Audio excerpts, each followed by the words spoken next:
तो राम राम सारे भाइयों ने। मैं आपका दोस्त विकास चेची। आज अपन पढ़ेंगे पॉलिटिकल साइंस का भाग 2 का चैप्टर नंबर 2। तो इस चैप्टर में अपन पढ़ेंगे कि जो भारत में एक दल की जो राजनीति है, लोकतंत्र, वो कैसे कायम हुई। तो सबसे पहले बात बतानी है कि भारत देश में 1947 में आज़ाद हुआ था कठिन परिस्थितियों के साथ। लेकिन आज़ादी तो मिली थी, लेकिन देश का विभाजन हो गया। तो ये कह रहा है कि 1947 जब अपना देश आज़ाद हो गया था तो ये बहुत कठिन परिस्थितियों के साथ हुआ था। ये मिली थी, देश का विभाजन हो गया था।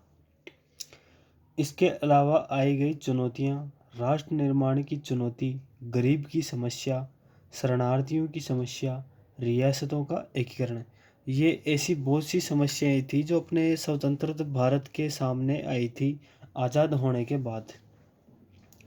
हमारे नेताओं के सामने सबसे बड़ी चुनौती लोकतंत्र को कायम करने की थी। यानी कि अपने जो नेता थे पंडित जवाहरलाल नेहरू, उनके सामने थी कि लोकतंत्र को कैसे कायम करा जाए। तो ये ऐसे बहुत से नेता थे, वो एक ही नेता नहीं था पंडित जवाहरलाल नेहरू, ऐसे बहुत से नेता थे हमारे भारत में, महान महान थे। एशिया और अफ्रीका के कहीं नए नए स्वतंत्र देशों ने लोकतंत्र को नहीं अपनाया। यानी कि एशिया और अफ्रीका के कई ऐसे देश थे जिन्होंने लोकतंत्र व्यवस्था को नहीं अपनाया। अपना जो भारत था उसने तो लोकतंत्र व्यवस्था को अपना लिया था। वो जो देश थे उनका मानना था राष्ट्रीय एकता लोकतंत्र से अधिक महत्वपूर्ण है। यानी कि इनका मानना था कि जो राष्ट्रीय एकता है वो लोकतंत्र से बहुत अधिक है। लोकतंत्र से विभाजन और संघर्ष उत्पन्न हो सकता है। और इनका मानना ये भी था कि लोकतंत्र का जो विभाजन हो जाएगा उससे अपना संघर्ष उत्पन्न हो जाएगा अपने अंदर। कई देशों में एक दलीय के शासन थे, एक व्यक्ति का शासन था, सैन्य तानाशाही की ओर बढ़ गए। यानी कि कई देश तो ऐसे थे जिनमें केवल एक ही दल का, यानी कि एक ही पार्टी का शासन था और केवल एक ही व्यक्ति का शासन था, और तानाशाही की ओर बढ़ गए। तानाशाही का शासन आप बताओ अभी कहाँ पे है, बताना मेरे को ना।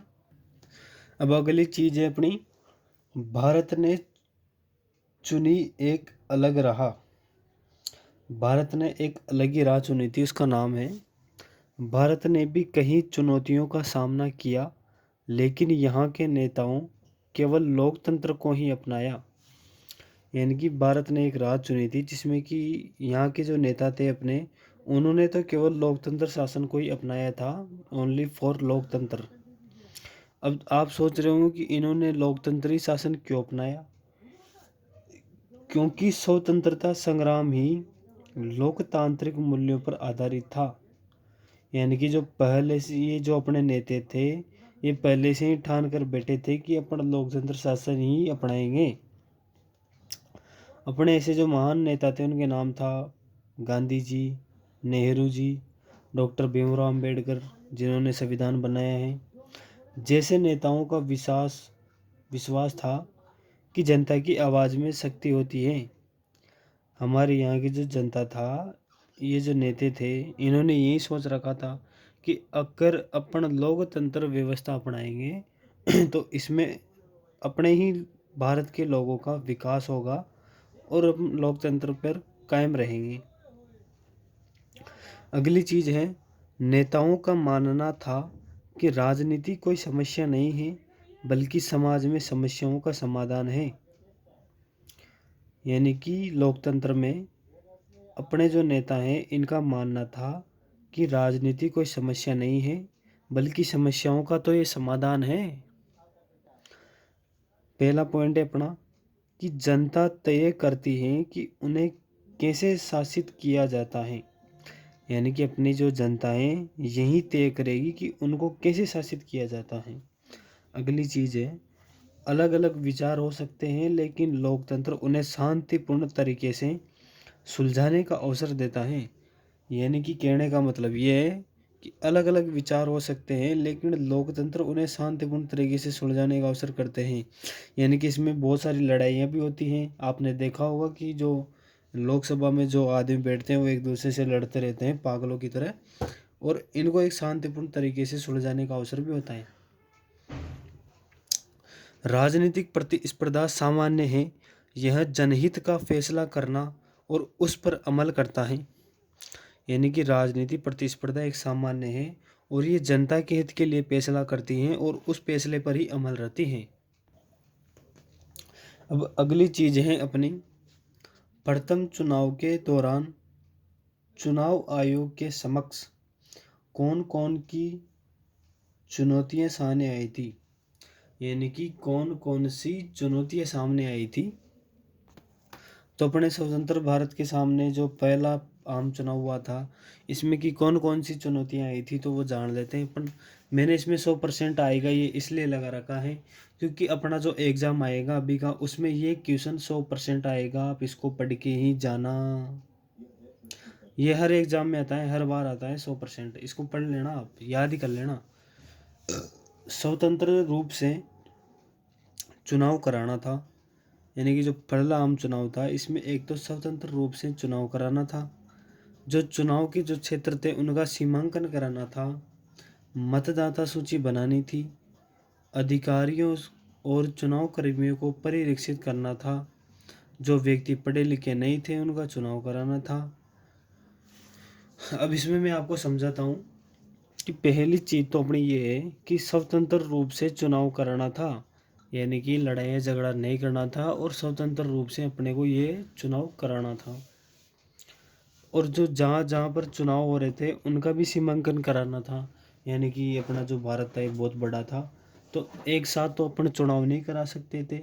इसलिए भारत में अपने हर क्षेत्र के हर हर इलाके में अपन ने एक छोटे छोटे इलाके बांट दिए जहाँ पर स्वतंत्र चुनाव हो सके, और वहाँ पर अलग अलग प्रकार से चुनाव हुए। मतदाता सूची बनानी थी। यानी कि चुनाव होने के बाद मतदाता सूची भी तैयार करनी थी। और जो अधिकारी थे बड़े बड़े और जो चुनाव कर्मी यानी कि जो चुनाव करवाते थे, इनको भी एक ट्रेनिंग देनी थी। प्रशिक्षित का मतलब होता है ट्रेनिंग देना। अगली चीज़ है, यानी कि जो लोग पढ़े लिखे नहीं थे उस टाइम, आप जानते हो पढ़े लिखे लोग तो होते नहीं, तो जो लोग पढ़े लिखे नहीं थे उनका भी चुनाव करवाना था। और एक मेन चीज़ मैं आपको बता दूं कि जो वो समय था, उस समय में जो वोटिंग देते थे आदमी, उनकी केवल 21 साल की जो आदमी होता था, यानी कि जो 21 साल का व्यक्ति होता था वही वोट दे सकता था, वरना दूसरा कोई भी वोट नहीं दे सकता था। और अब इस प्रणाली को बदलकर अब भारत में 18 साल की उम्र हो गई। अब अगली बात है अपनी, प्रथम चुनाव के दौरान चुनाव आयोग के सामने आई कुछ समस्या आई थी। यानी कि जो प्रथम अपना चुनाव था इसके आयोग के सामने कुछ समस्या भी आई थी, उनका बताता हूँ मैं आपको। यानी कि ये जो अपना चुनाव हो रहा था इसके सामने कुछ समस्या भी आई थी। पहली समस्या है, मतदाता सूची के प्रथम प्रारूप में गलतियां आई थी। यानी कि अपना जो प्रथम जो चुनाव हुआ था इसमें बहुत सारी गलतियां हो गई थी और 40 लाख महिलाओं के नाम दर्ज नहीं हो सके। 40 लाख महिलाओं के नाम दर्ज नहीं हो सके थे। उनका नाम उस मतदाता में किया गया था कि अल्लाह की बीवी, फल्ला की बीवी, ऐसे नाम रख दिए थे उस समय में चुनाव करवाते समय पर्ची में। अल्लाह की बीवी, फल्ला की बीवी, यानी कि आप जानते हो जैसे कि किसी बीवी का नाम, जैसे आपकी बीवी मान लो, अब आपकी बीवी वोट देने चली गई तो आपकी बीवी का नाम वहाँ पर लिखा नहीं गया, वहाँ पर आपका नाम लिखा गया कि अल्लाह की बीवी, फल्ला की बीवी। ऐसे तो समझते हो आप। अगली चीज़ है, मात्र 15% मतदाता ही पढ़े लिखे थे। यानी कि उस टाइम पे जितने भी मतदान हुए उन मतदाताओं में ओनली फॉर 15% मतदाता ही पढ़े लिखे थे। अगली चीज़ है, 3 लाख से ज़्यादा चुनाव कर्मियों को ट्रेनिंग देना था। यानी कि 3 लाख से भी ज़्यादा चुनाव कर्मी लगाए गए थे जिनको ट्रेनिंग देना थी वोट लेने की।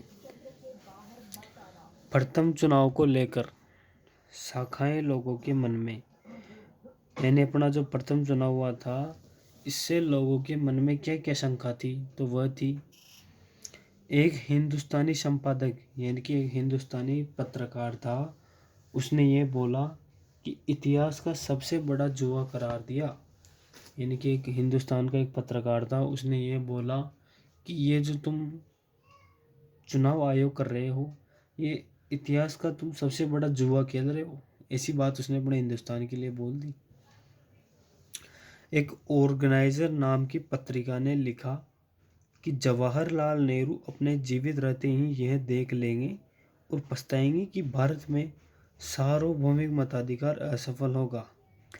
यानी कि एक ऑर्गेनाइजर नाम का एक पत्रिका थी, आपने पढ़ा भी होगा, इंग्लिश जो बुक है अपनी 12th की उसमें लेटर भी आया है। तो ये बोल रहे हैं कि पत्रिका में इसने लिखा था कि जो पंडित जवाहरलाल नेहरू है वो अपने जीवित रहते समय ये देख लेंगे और पछताएंगे कि जो उन्होंने मताधिकार कराए ये हार गए, और वो पछताएंगे बहुत सारे ना। अब अगली चीज़, एक चीज़ और थी, इंडियन सिविल सर्विस के अंग्रेज, यानी कि इंडियन सिविल सर्विस का एक अंग्रेज था, नुमाइंदगी उसका नाम था। इसका ये दावा था कि आने वाला जो वक्त है उसमें ज़्यादा जानकार दौर बड़े विश्व में लाखों अनपढ़ लोग से मतदान की है बेहूदी नौटंकी देखेगा। यानी कि इसका कहने का मतलब है कि इंडियन सर्विस सेवल का एक अंग्रेज था, उसका नाम था नुमाइंदगी। इसका एक दावा कर रहा था कि जो हिंदुस्तान में जो आने वाला वक्त है वो अब से कहीं ज़्यादा जानकार, यानी कि अभी का जो टाइम है उससे कहीं ज़्यादा जानकार हो जाएंगे, और दौर बड़े विश्व में लाखों अनपढ़ लोग के मतदान की यह बेहूदी नौटंकी देखेगा। यानी कि बहुत जो अनपढ़ लोग हैं इनकी बेहूदी मतदान, इनकी नौटंकी देखेगा। ये जो चुनाव करा रहे हैं सरकार इनकी नौटंकी देखेगा आने वाला समय। लेकिन ऐसा नहीं होता है, अभी आपको बताऊंगा आगे। अगली चीज़ें, प्रथम चुनाव 2 बार किया गया था। अपना जो प्रथम चुनाव है ये 2 बार किया गया था। 1991 अक्टूबर में, 1992 फरवरी के बीच आम चुनाव हुए।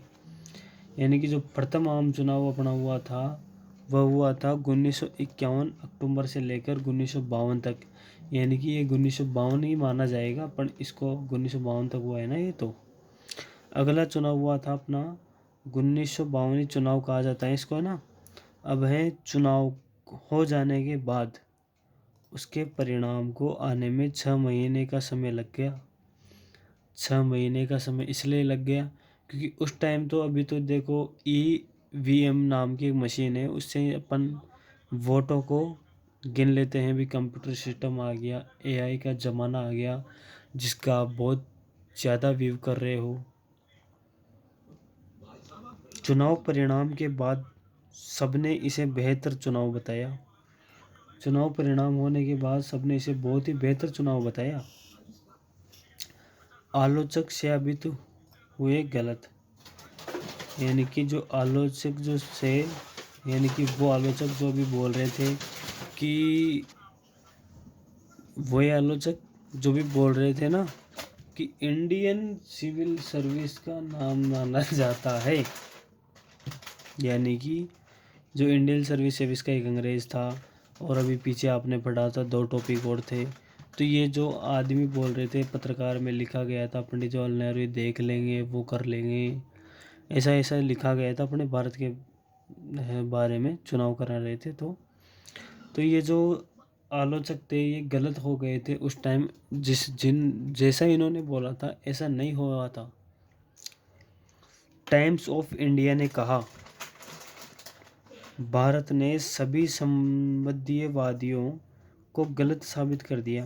यानी टाइम ऑफ इंडिया ने कहा था कि जो भारत था, भारत ने सभी जो संसदीयवादी यानी कि जो एक्सपर्ट लोग जो बोल रहे थे उस टाइम, उनको सबने गलत साबित कर दिया भारत ने।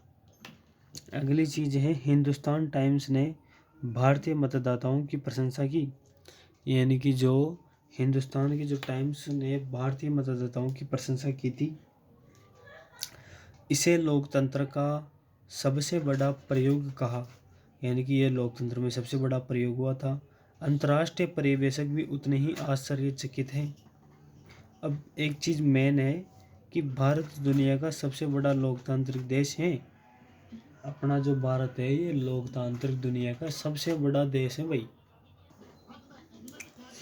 पहले 3 आम चुनाव में कांग्रेस का वर्चस्व रहा, यानी कि पहले जो 3 आम चुनाव रहे थे इसमें ओनली फॉर कांग्रेस ही रही थी, कांग्रेस पार्टी। 1952 से लेकर 1957, 1957 से 1962 भारी मतों से ओनली फॉर कांग्रेस पार्टी ही जीती थी। प्रथम 3 आम चुनाव में कांग्रेस का प्रभुत्व, यानी कि जो प्रथम 3 आम चुनाव हुए थे इनमें कांग्रेस पार्टी का प्रभुत्व कैसे कैसे रहा था। पहला चुनाव हुआ था अपना 1952 में, इसमें कांग्रेस पार्टी 364 सीटें जीती थी। अगला चुनाव है अपना दूसरा चुनाव जो हुआ था 1957 में, इसमें जो कांग्रेस पार्टी है ये 371 सीटें जीती हैं। तीसरा अपना आम चुनाव है जिसमें हुआ था 1962 में, इसमें जो कांग्रेस पार्टी है वो 361 सीटें जीती हैं। और 1957 में 371 सीटें जीती थी और 1962 में 361 सीटें जीती थी, है ना, गलती हो जाती है ब्रो। कम्युनिस्ट पार्टी दूसरे स्थान पर थी, उसने 16 सीटें जीती। इसके अलावा जो कम्युनिस्ट पार्टी थी वो दूसरे स्थान पर थी और इसने 16 सीटें जीती थी। और ये जो कांग्रेस पार्टी थी ये केरल, उड़ीसा, मद्रास, म्यांमार आदि सी कोई बहुत सारी जगह थी जहाँ कांग्रेस की हार हो गई थी। और बाकी सब जगह ये मान लो इंडिया में 3 जगह ये ऐसी थी जहाँ पर कांग्रेस पार्टी हारी थी और सारी जगह कांग्रेस पार्टी का मतलब कि जीत हुई थी। अगली चीज़ है अपनी प्रथम 3 चुनाव में कांग्रेस का जीतने का कारण। अब आप सोच रहे होंगे कि 3 बार शासन एक साथ कांग्रेस पार्टी का, ये कैसे भाई। तो सबसे पहली बात है ये 100% आएगा, इसमें से भी एक एक क्वेश्चन आता है तो पढ़ लेना है आपको ये वाला भी। सबसे बड़ी पार्टी और पुरानी पार्टी थी। आप जानते होंगे कि जो कांग्रेस पार्टी है ये 1885 में बनी थी और ये सबसे बड़ी पार्टी थी और ये बहुत पुरानी पार्टी थी। इसकी खोज अभी मैंने आगे की है तो आपको वो भी बताऊंगा मैं कि कब भाई ये पार्टी बनी थी और किस आदमी ने ये बनाई थी और कैसे ये बनी और कैसे राजनीति में आई, ये चीज़ें भी मैं आपको बताऊंगा। तो सबसे बड़ी पार्टी थी और पुरानी पार्टी थी। इसका जो संगठन था वो बहुत मजबूत था। इसमें बहुत सारे लोकप्रिय नेता शामिल थे और आज़ादी की विरासत हासिल थी। सभी वर्गों का समर्थन था। नेहरू जैसे करिश्माई नेता इसमें शामिल थे। सबको साथ लेकर चलने की प्रकृति थी इसमें, तो है ना। तो अगली चीज़ है अपनी 1957 में केरल में कम्युनिस्ट पार्टी, यानी 1957 में केरल में कम्युनिस्ट पार्टी थी जो जीती थी। पहली बार इतिहास में ऐसा हुआ था कि कम्युनिस्ट पार्टी भारी मतों से जीती हो। वैसे तो कम्युनिस्ट पार्टी चाइना माल है, चाइना की है कम्युनिस्ट पार्टी तो, लेकिन भारत के केरल में ये पहली बार जीती थी। अब पढ़ते हैं इसका भी इतिहास थोड़ा सा। तो 1957 में कांग्रेस पार्टी को केरल से हार मिली, तो कांग्रेस पार्टी तो हार गई थी केरल से। 1957 में मार्च महीने में जो विधानसभा के चुनाव हुए उसमें कम्युनिस्ट पार्टी को केरल की विधानसभा के लिए सबसे ज़्यादा सीटें मिली। यानी कि 1957 का मार्च महीना था, उस महीने में विधानसभा के चुनाव हुए और उन चुनावों में जो कांग्रेस यानी कि कम्युनिस्ट पार्टी थी उसको केरल की विधानसभा में सबसे ज़्यादा सीटें मिली। कम्युनिस्ट पार्टी को कुल 126 में से 60 सीटें हासिल हुई थी, यानी कि उस समय विधानसभा की 126 सीटें निकाली गई थी और उन 126 सीटों में से 60 सीटें शामिल हुई थी। और आपके लिए एक छोटी सी जानकारी मैं और बता दूं कि जो ये 126 सीटें शामिल हुई थी, इनमें से ये कम्युनिस्ट पार्टी ने 60 सीटें जीती।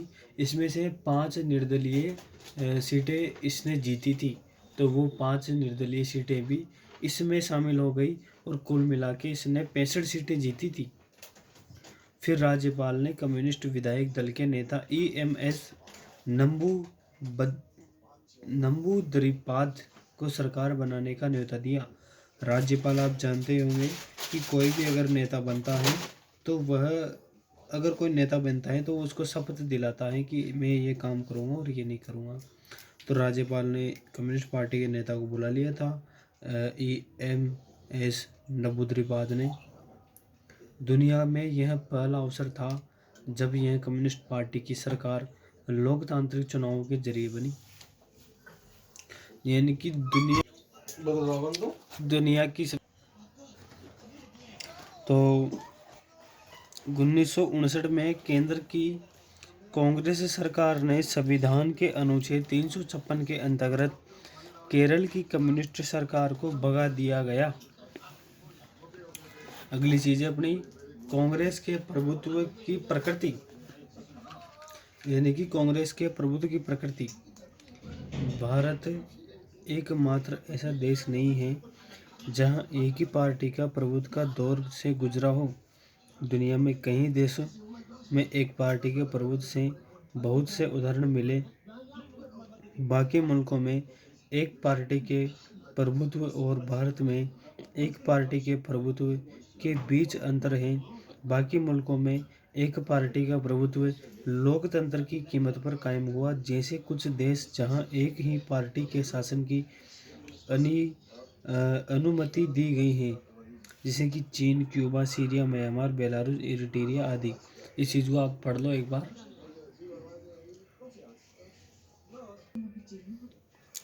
कांग्रेस एक सामाजिक और वैचारिक गठबंधन के रूप में, यानी कि कांग्रेस कैसे बनी थी इसका जो अब इतिहास बता रहा हूँ थोड़ा सा मैं आपको। कांग्रेस पार्टी 1885 में बनी थी और A.O. हुमे नाम द्वारा ये बनाई गई थी। यानी कि A.O. हुमे नाम का एक अंग्रेज था, उसने इस पार्टी को बनाई थी। उस वक्त यह नव शिक्षित कामकाजी और व्यापारिक वर्गों का एक संगठन था। यानी कि व्यापार करने वाले व्यक्ति हो गए, कामकाज करने वाले व्यक्ति हो गई और पढ़े लिखे शिक्षित व्यक्ति हो गई, इनके द्वारा ही ये पार्टी काम में ली जाती थी पहले। मतलब ये कोई पार्टी राजनीति पार्टी नहीं थी पहले, ये सिर्फ इनकी एक पार्टी थी जिनमें ये लोग बातचीत करते थे। और जैसे तुम बनाते हो ना इंस्टाग्राम पे ग्रुप बातचीत करने के लिए दोस्त, ऐसे इनकी एक ये पार्टी थी, सिंपल सी पार्टी थी, छोटी मोटी एक कांग्रेस जिनका नाम था। लेकिन 20वीं सदी में इसने जन आंदोलन का रूप ले लिया। लेकिन इस पार्टी में जो व्यक्ति थे, ये जो 20वीं सदी थी उसमें जन आंदोलन हुआ था, उसमें ये आ गए। इसकी वजह से कांग्रेस में एक जनव्यापी राजनीति पार्टी का रूप लिया और राजनीति व्यवस्था में इसका दबदबा कायम हुआ। यानी कि जैसे ही ये जन आंदोलन में आ गई, उसी प्रकार से जनव्यापी राजनीति पार्टी का रूप ले लिया। इसने एक जनव्यापी राजनीति पार्टी बन गई, लोग इसके फैन हो गए और राजनीति व्यवस्था में इसका दबदबा बन गया। अब अगली चीज़ है गुटों में तालमेल और सहनशीलता। यानी कि कांग्रेस पार्टी को अपने संगठन में शामिल कर लेती थी। इस रणनीति की वजह से विपक्ष कठिनाइयों में पड़ गया था। विपक्ष जो था कठिनाइयों में पड़ गया था। विपक्ष कोई बात कहता तो कांग्रेस से उस विचार को जगह नहीं मिल जाती। इसमें पार्टी में विवाद भी होते तथा सहनशीलता भी होती। अगर कोई पार्टी सत्ता में हिस्सा पाने से नाखुश होता तो भी वह पार्टी में ही बना रहता था। विपक्षी पार्टियों का उद्भव। भारत में विपक्षी पार्टियां तो थी, लेकिन उन्हें कांग्रेस जैसा बहुमत नहीं मिलता था। इनमें से कई पार्टियों 1952 में आम चुनावों से कहीं पहले बन चुकी थी। इनमें से कुछ ने 60 और 70 के दशक में देश की राजनीति में महत्वपूर्ण भूमिका निभाई। आज की लगभग सभी गैर कांग्रेस पार्टियों की जड़ें 1957 के दशक की किसी न किसी विपक्ष पार्टी में खोजी जा सकती हैं। इन दलों ने कांग्रेस पार्टी की नीतियों और व्यापारों की आलोचना की।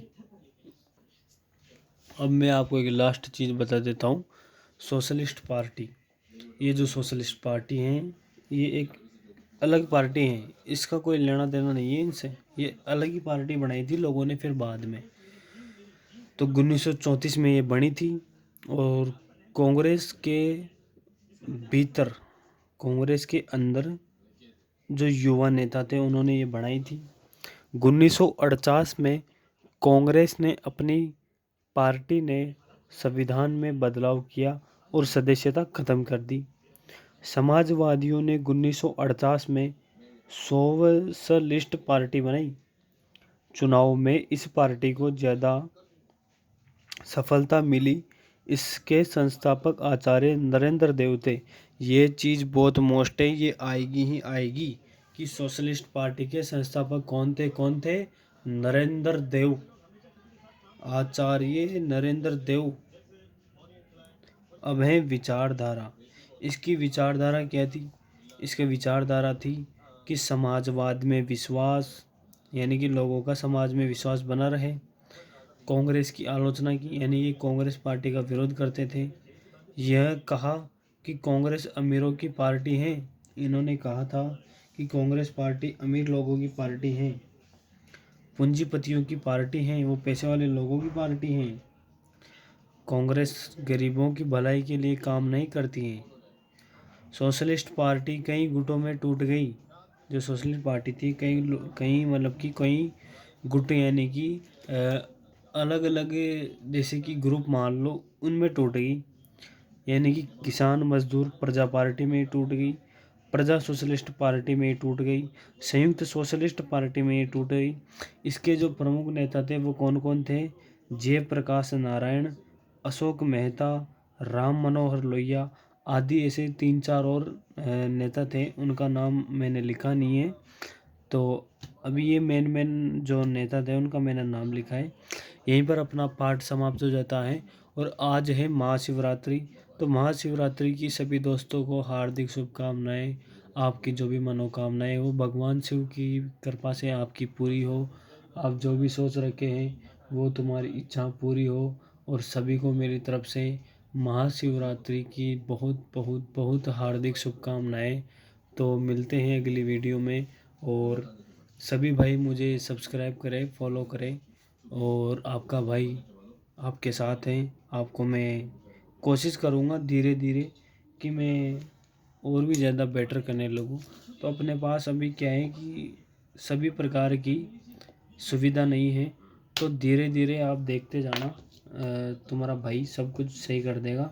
और आप ज़्यादा से ज़्यादा सब्सक्राइब करें। तो राम राम सारे भैया ने।